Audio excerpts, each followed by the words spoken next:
जय हिंद। आज हम इस वीडियो में देखने वाले हैं इलेक्ट्रॉनिक विन्यास को और इससे जुड़े हुए बहुत सारे पहलुओं को, जैसे कि इसका उपयोग हम लोग कहाँ कहाँ कर सकते हैं और इलेक्ट्रॉनिक विन्यास का हमारी केमिस्ट्री में क्या फायदा है। हम किस तरीके से इलेक्ट्रॉनिक विन्यास की मदद से बहुत सारे तत्वों के बारे में जानकारी इकट्ठा कर सकते हैं। साथ ही साथ ये टॉपिक किस किस के लिए उपयोगी होगा, ये सभी चीज़ों को और अलग से कुछ टॉपिक्स को भी इस वीडियो में देखने वाले हैं। तो शुरू से लेकर अंत तक जुड़े रहिए। चलिए शुरू करते हैं आज की इस क्लास को। साथ जैसे कि आप सभी को पता है कि हमारा जो आज का टॉपिक है वो इलेक्ट्रॉनिक विन्यास को लेकर है। जहां तक भी मुझे लगेगा आपके लिए बहुत इंपॉर्टेंट टॉपिक्स है ये, जहां तक भी मुझे लगेगा जो जो इंपॉर्टेंट लगेगा इलेक्ट्रॉनिक विन्यास से संबंध में सभी चीजें मैं आप तक शेयर जरूर करूंगा। इसलिए आप सभी लोग एक पेन और एक कॉपी को लेकर जरूर बैठिए। जो जो मैं बताऊंगा उसे आप ड्रा कीजिएगा और बनाइएगा अपनी कॉपी में, उसे सीखिएगा। साथियों मेरा काम है आपको सिखाना। अगर आप लोग रिवीजन करेंगे तो और ज्यादा सीख सकते हैं। साथियों अधिकतर विद्यार्थी वही साथियों दम तोड़ देते हैं अपना, जहां पर वो समझ नहीं पाते हैं। हाँ मैं मानता हूँ किसी किसी विद्यार्थी को एक बार में नहीं समझ में आता है, तो आप घबराइए नहीं, दोबारा रिवीजन कीजिए, इस वीडियो को दोबारा देखिए। लेकिन मेरी गारंटी है आज इलेक्ट्रॉनिक विन्यास का डर आपकी जिंदगी से खत्म हो जाएगा। चलिए इलेक्ट्रॉनिक विन्यास से पहले पहले हम लोग सीखेंगे इसका उपयोग कहाँ कहाँ है, किन किन क्लास के लिए। तो यदि साथियों आप क्लास 9th में हैं या क्लास 10th में हैं, यदि आप क्लास 11th में हैं या क्लास 12th में हैं, या किसी भी कंपटीशन एग्जाम या गवर्नमेंट एग्जाम की तैयारी कर रहे हैं या करने वाले हैं, जिसके अंदर केमिस्ट्री आती है और उसमें साथियों तत्वों से जुड़ी कुछ बातों को पूछता है, तो ये टॉपिक आपके लिए वेरी इंपॉर्टेंट है। यदि आपको तत्वों का इलेक्ट्रॉनिक विन्यास निकालने में दिक्कत है तो भी इंपॉर्टेंट है आप सभी के लिए। साथ ही साथ अगर आपको ऑर्बिटल्स के बारे में जानकारी चाहिए वो भी बहुत इंपॉर्टेंट है, तो ये वीडियो आप लोग जानेंगे किसके लिए है। साथ ही साथ साथियों अब इसका उपयोग हम लोग कहाँ कहाँ करते हैं, तो इसके ऊपर मैं 1 मिनट बात करता हूँ, फिर मैं आगे बढ़ता हूँ। देखिए साथियों जैसा कि आप सभी को पता है इलेक्ट्रॉनिक विन्यास का मेन उपयोग हम लोग कर सकते हैं साथियों अपने तत्वों के कक्षक के बारे में जानने के लिए, उनके ब्लॉक को जानने के लिए, और उनकी संयोजकता भी हम कुछ हद तक इससे पता लगा सकते हैं। देखिए साथियों मैंने यहाँ पे लिखा 2 प्रकार, तो ये बात सही है साथियों। जो इलेक्ट्रॉनिक विन्यास होता है वो साथियों 2 प्रकार से होता है। कैसे होता है ये मैं आपको बता देता हूँ। एक होता है साथियों उपकोष के आधार पे, आप लोग पढ़ चुके होंगे, अपनी कक्षाओं में नहीं पढ़े होंगे तो कोई देर नहीं। एक होता है उपकोष, एक होता है कोष। साथियों ये उपकोष और कोष क्या है इसको भी आप लोग जान जाइए। जो उपकोष होता है साथियों होता है एसपीडीएफ होता है। कोष क्या होता है साथियों KLMN। आगे बाकी और भी आगे होते हैं, जैसे जरूरत पड़ेगी इन फ्यूचर से खोजा जाएगा। जैसे कि आप सभी को पता है कि हमारे आवर्त सारणी में जो पहली वाली आवर्त सारणी थी उसमें उतने तत्व तो नहीं थे जितने कि वर्तमान में हमारे आवर्त सारणी में 118 तत्व साथियों शामिल हैं। तो क्या पहले इतने थे? जी नहीं, हमारी आवश्यकता बढ़ने के साथ साथ कुछ और बढ़ गए। आज मैं कुछ आपके सामने एसपीडीएफ को लेकर बात करूंगा। पहले उसमें मैं जो बताऊंगा आपको शायद आपको हैरान करने वाला हूं, क्योंकि पहला का जो स्ट्रक्चर था पहले का वो कुछ दूसरा था एसपीडीएफ का। आज जो मैं आपके सामने ड्रा करने जा रहा हूँ वो कुछ दूसरा है। तो स्टेप बाय स्टेप पहले हम लोग सीखते हैं एसपीडीएफ के बारे में। उससे पहले मैं कुछ आपको बता देता हूँ। कुछ बात हमें ये बतानी है साथियों कि जो एस है ये एस उपकोष में साथियों 2 इलेक्ट्रॉन रह सकते हैं, पी में 6 इलेक्ट्रॉन रह सकते हैं, डी में साथियों 10 इलेक्ट्रॉन रह सकते हैं, और एफ में साथियों 14 इलेक्ट्रॉन रह सकते हैं। ये शायद आपको पता ही होगा। अगर नहीं पता है तो जानकारी आप बढ़ा लीजिए और अभी आप वीडियो को स्किप मत कीजिएगा साथियों।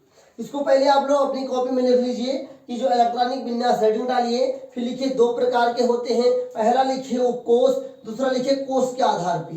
एक होता है उपकोष में साथियों एसपीडीएफ आता है और कोष में आता है KLMN साथियों। उसके बाद भी आगे आते रहते हैं, घबराइएगा नहीं। इसमें 2, 6, 10, 14 की इस्पात से इस प्रकार से चलते हैं।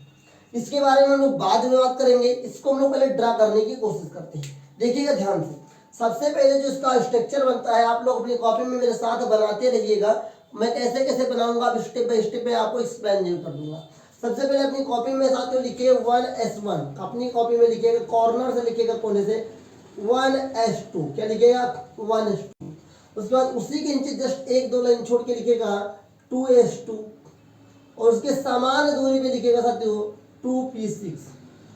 अगर ये स्मॉल लिख दोगे तो भी सही है साथियों, बड़ा लिख दोगे तो भी सही है, कोई गलत नहीं है। जो कहते हैं गलत है वो साथियों गलत नहीं है। आइए आगे देखते हैं। 1s2 2s2 और 2p6। उसके बाद इसी के नीचे लिखेगा 3s2, फिर लिखेगा 3p6, फिर लिखेगा साथियों 3d10। मैं एक चीज और सलाह देता रहूंगा साथियों कि समान दूरी पे लिखेगा। समान दूरी का मतलब इनके बीच में डिस्टेंस आप अगर मेंटेन कर ले जाएंगे तो आपका कोई भी परसेंट गलत नहीं होगा।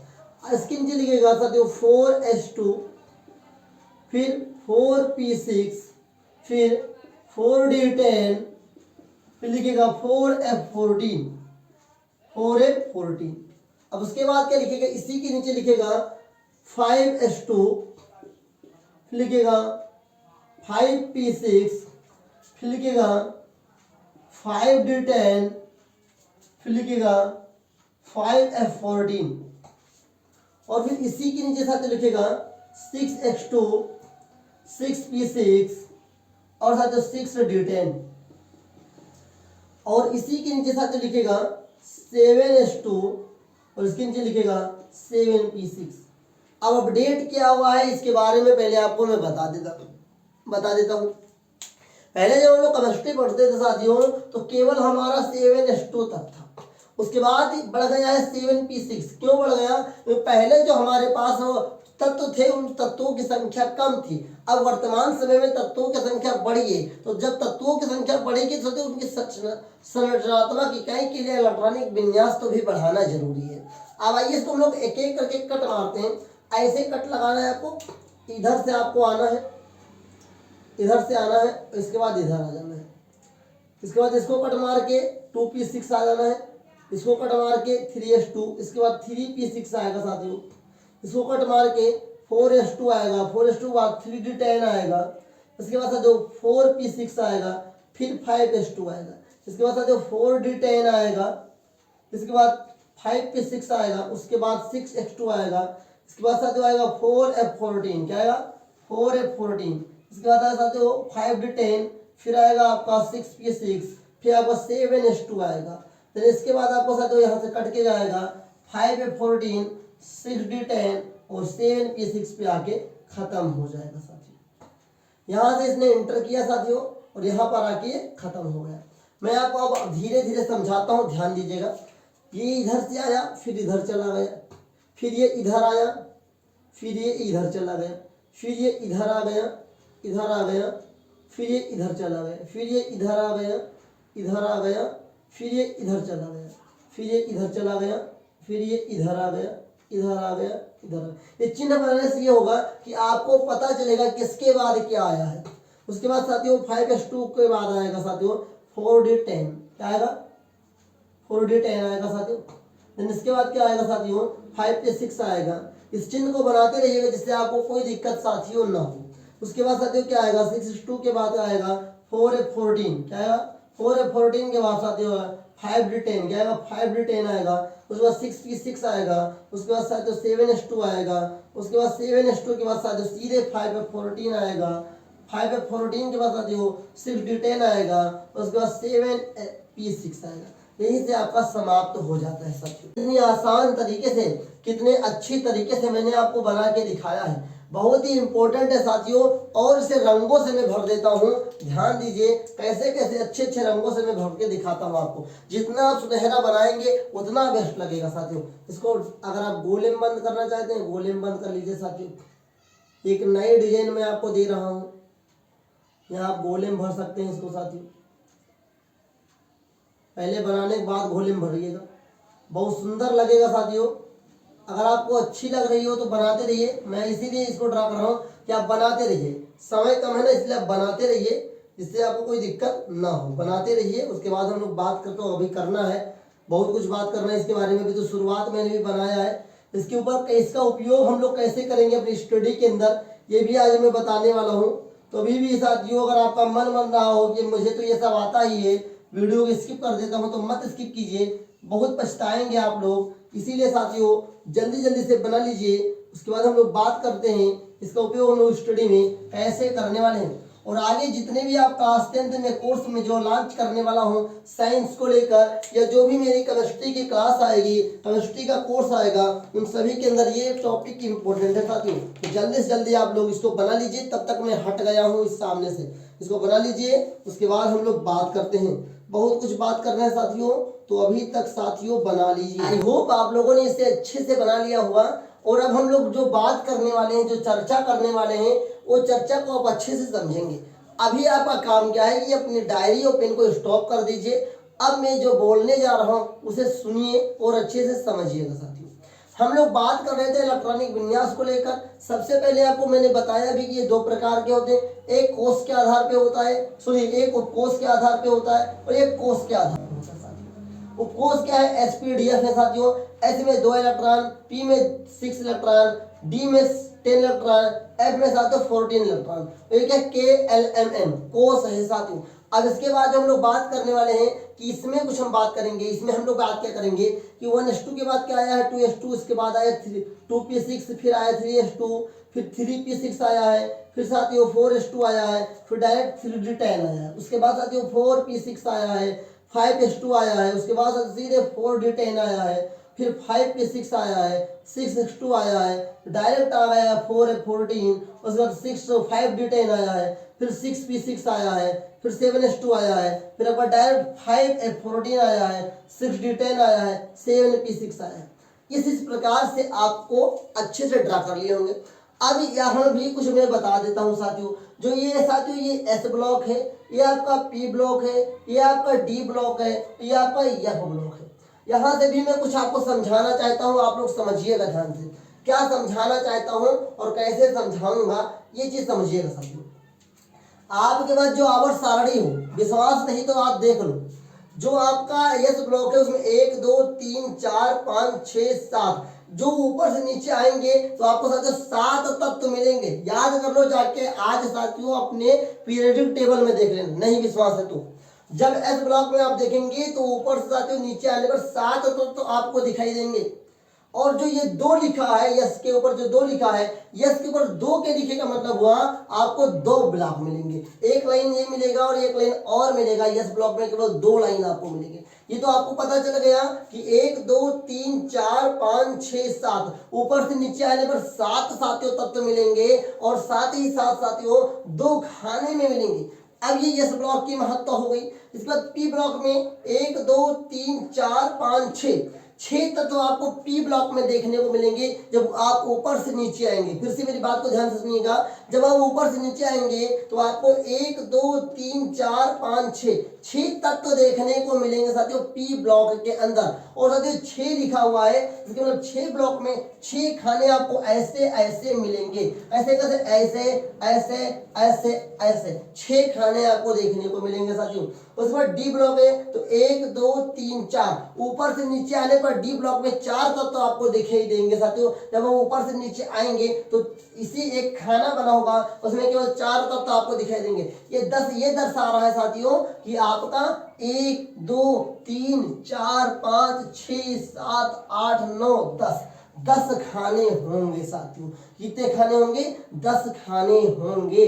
आपको विश्वास नहीं तो पीरियोडिक टेबल में देख लीजिए। अगर आपको नहीं समझ में आ रहा है पीरियोडिक टेबल में तो कमेंट कर दीजिए, मैं आपको नेक्स्ट वीडियो में जरूर एक्सप्लेन कर दूंगा। फिर मैं जो समझा रहा हूँ समझने की कोशिश कीजिए। अब आ गया साथियों एफ वाला ये दर्शा रहा है कि केवल 2 लाइन आपको मिलेंगी। याद रखिए साथियों, आपको नहीं पता तो नीचे जो आपको 2 लाइन होती है वही तो आपका एफ ब्लॉक है।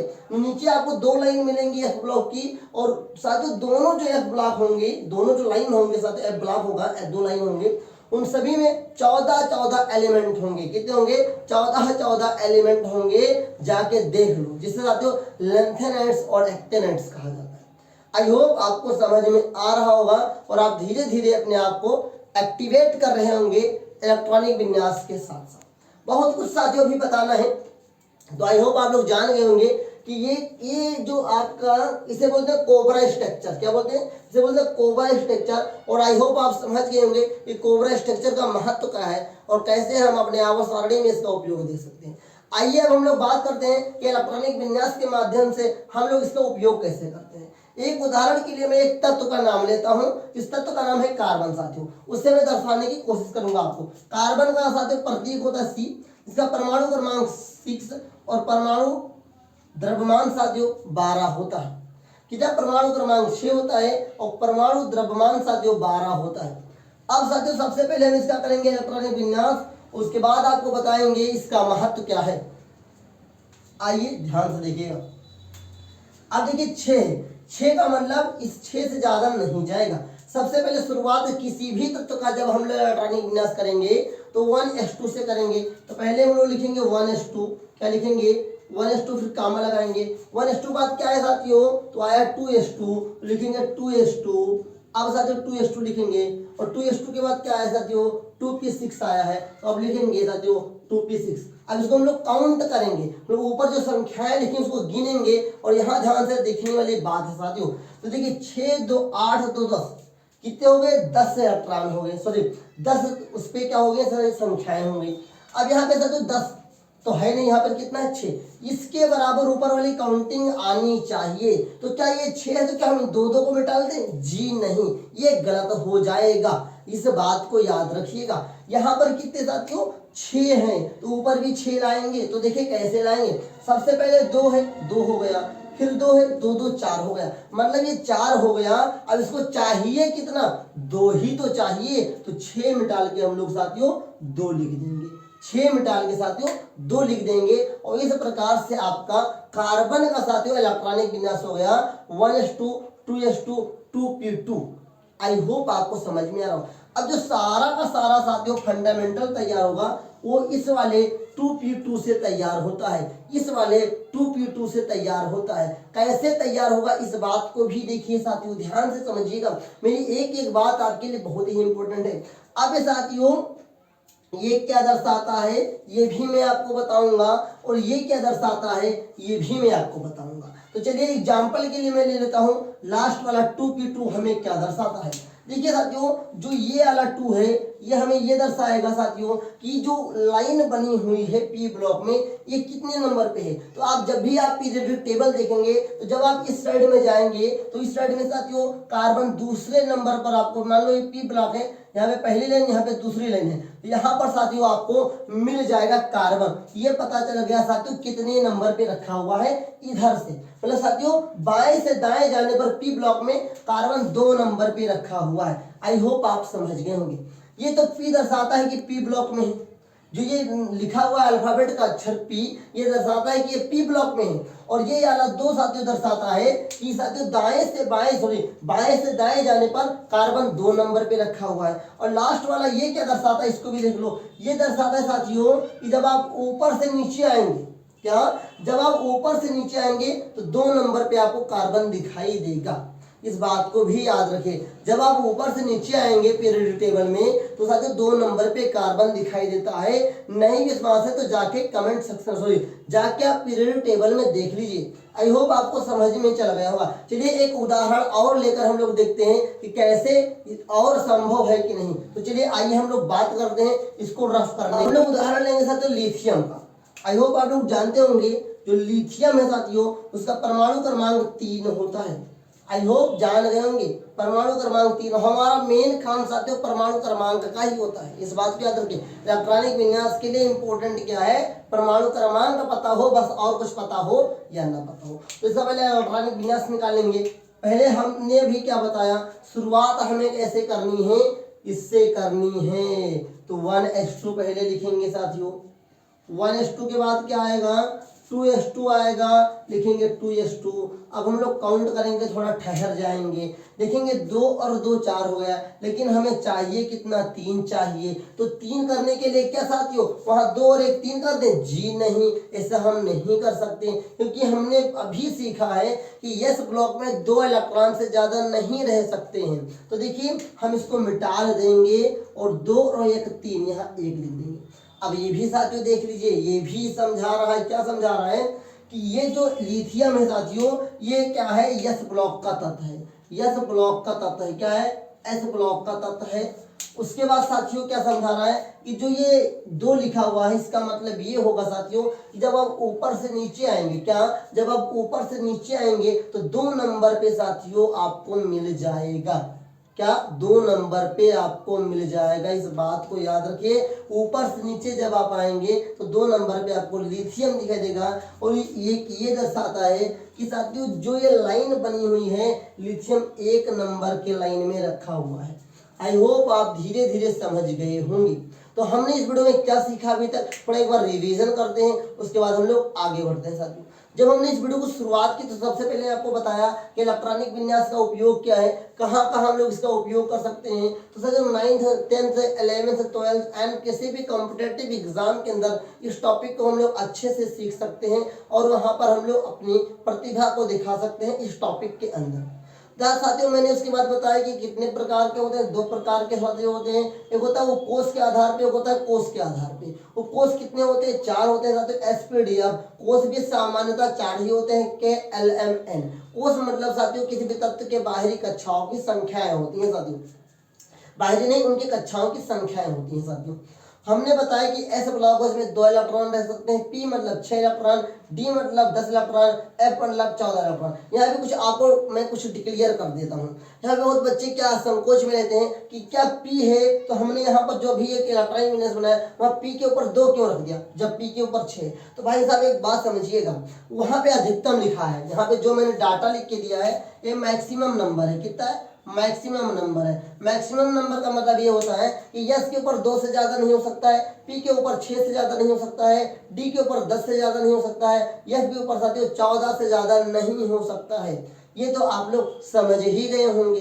जैसा एक उदाहरण और देता हूँ आपको, मान लेते हैं भूख लगी है और 4 मेहमान आए हैं, एक छोटा बच्चा, फिर उससे बड़ा, फिर उससे बड़ा और उसके पिताजी आए हैं। अब ध्यान से समझिएगा मेरी बात को। 3 बच्चे हैं और एक पिताजी हैं, एक छोटा बच्चा, फिर उससे बड़ा, फिर उससे बड़ा, फिर उससे बड़ा। अब छोटा बच्चा है 2 पूड़ी खा सकता है, 2 से ज्यादा नहीं खा सकता है। तो अगर एक बार में एक दोगे तो साथ कहेगा हाँ हाँ खा लेंगे, बाद में फिर ला के दे दीजिएगा हमें। या कभी भी होता था एक ही पूड़ी खाने के बाद मन भर जाए, लेकिन 2 से ज्यादा तो नहीं खा सकता, 2 से ज्यादा नहीं खा सकता। उसने कह दिया 2 से ज्यादा नहीं खा पाएंगे। जब अगले बच्चे के पास गए तो भाई आपके पास कितने पूड़ी हैं, आपके पास 3 पूड़ी लेकर गए शुरुआत में, मानो यहाँ पे 3 पूड़ी हम लेकर गए और 3 पूड़ी के बाद हमने क्या किया कि यस ब्लॉक वाले को 2 पूड़ी हमने दे दिया, 2 पूड़ी यस वाले को दे दिया। अब हमने कहा भाई साहब अगले 6 वाले से क्या आपको कितनी पूड़ी चाहिए, और कहता हमको अधिकतम 6 पूड़ी चाहिए। आप कहते हैं 1 पूड़ी ले लीजिए, खाओ भैया, तब तक हम लेकर आ रहे हैं। तो मना कर देता है जी नहीं, कहता हाँ हमें दे दो पूड़ी, हम खा लेंगे, उसके बाद और लाइएगा, दे दीजिएगा। तो ऐसे मैक्सिमम का मतलब वो 6 से ज्यादा नहीं खा सकता है, 6 से ज्यादा नहीं खा सकता है। और क्या, अब मान लो दोबारा तुम पूड़ी लेके गए भैया, दोबारा पूड़ी लेकर गए, 6 वाले के पास पहुंचे, जैसे उसके पास 5 पूड़ी की कमी थी, 5 तुमने दे दिया, 5 वो खा लिया। अब भैया तुम्हारे पास 3 पूड़ी बच गए, जैसे 8 पूड़ी लेके गए कढ़ाई में से निकाल के। अब कहा तुम डी वाले का 3 पूड़ी दे देगे तो मना थोड़ा कर देगा, तो भूखा है भैया, 10 पूड़ी से ज्यादा खाए ना भाई, तो 3 तो मिले थे, 3 तो पहले खाए थे। तो डी का मतलब साथियों, डी में 10 का मतलब 10 पूड़ी से ज्यादा नहीं खा सकता है, 10 इलेक्ट्रॉन से ज्यादा उसमें नहीं रह सकते हैं। 10 से ज्यादा होगा तो यफ में भाग जाएगा। अब दोबारा तुम पूड़ी लेकर गए, 10 वाले का पेट भर गया तो यफ वाले को दे दोगे। तो ऐसे ही समझिए साथियों इलेक्ट्रॉनिक विन्यास को भी, कि अगर इसके पास पूरे कक्षक पूरे हो जाएंगे तो नेक्स्ट ब्लॉक में चला जाता है। इस बात को समझिए, मेरी बात को समझिए, ध्यानपूर्वक समझिए। आपका जो भी पीरियोडिक टेबल है ज्यादा तक तत्वों का इलेक्ट्रॉनिक विन्यास कीजिए, इलेक्ट्रॉनिक विन्यास कीजिए। और इन सभी के ऊपर साथियों सेपरेट मैंने आपको जो भी इंपॉर्टेंट था सब कुछ बता दिया कि कैसे इसका उपयोग किया जाता है और इसके क्या क्या फायदे हैं। आई होप आप लोग समझे होंगे। और इससे ज्यादा मुझे लगता है इस टॉपिक पे आपके लिए थोड़ी जानकारी इंपॉर्टेंट है। इतना अगर आप लोग जान जाते हैं तो नेक्स्ट क्लास में हम लोग साथ करने वाले हैं KLMN के बारे में, साथ ही बात करने वाले ऑर्बिटल के बारे में, साथ ही बात करेंगे कक्षक के अंदर साथियों जो आपका इलेक्ट्रॉनिक विन्यास होता है। इलेक्ट्रॉनिक विन्यास के बाद जो आपके लिए इंपॉर्टेंट हो जाता है परमाणु क्रमांक, परमाणु संख्या जिसे बोलते हैं साथियों। उसके बाद साथियों उसमें इलेक्ट्रॉनों की संख्या, प्रोटॉनों की संख्या, फिर न्यूट्रॉनों की संख्या, इसके ऊपर भी हम लोग बात करने वाले हैं। तो जरा भी आप घबराइए नहीं, केमिस्ट्री को लेकर इन साइंस को लेकर अगर आपके अंदर डर है तो आप दूर करने के लिए तैयार हो जाइए। साथ ही एक अनाउंसमेंट मुझे करनी है साथियों कि 6 अप्रैल आने वाला है। साथ ही साथ मैंने एक बैच लॉन्च की क्लास 10th के लिए। साथियों आप सभी को पता ही होगा जिसका रजिस्ट्रेशन साथियों क्लास 10th बोर्ड एग्जाम 18 मार्च से स्टार्ट है साथियों। अधिकतर बच्चों ने एडमिशन करवा लिया है और बैच स्टार्ट हो जाएगा 15 अप्रैल से। तो अगर आप लोगों ने अभी तक नहीं करवाया है तो एडमिशन करवा लीजिए और दिए गए नंबर पे आप कांटेक्ट करके अधिक जानकारी प्राप्त कर सकते हैं। अगर आप सभी लोग इस बैच से परचेस करते हैं तो बहुत कुछ आपको सीखने को मिलेगा। और इस वीडियो के द्वारा आपको क्या सीखने को मिला कमेंट में जरूर लिखिए और अपने सभी दोस्तों को शेयर जरूर कीजिए। चलिए आज के लिए इतना ही, मिलते हैं एक नेक्स्ट क्लास में, तब तक के लिए जय हिंद।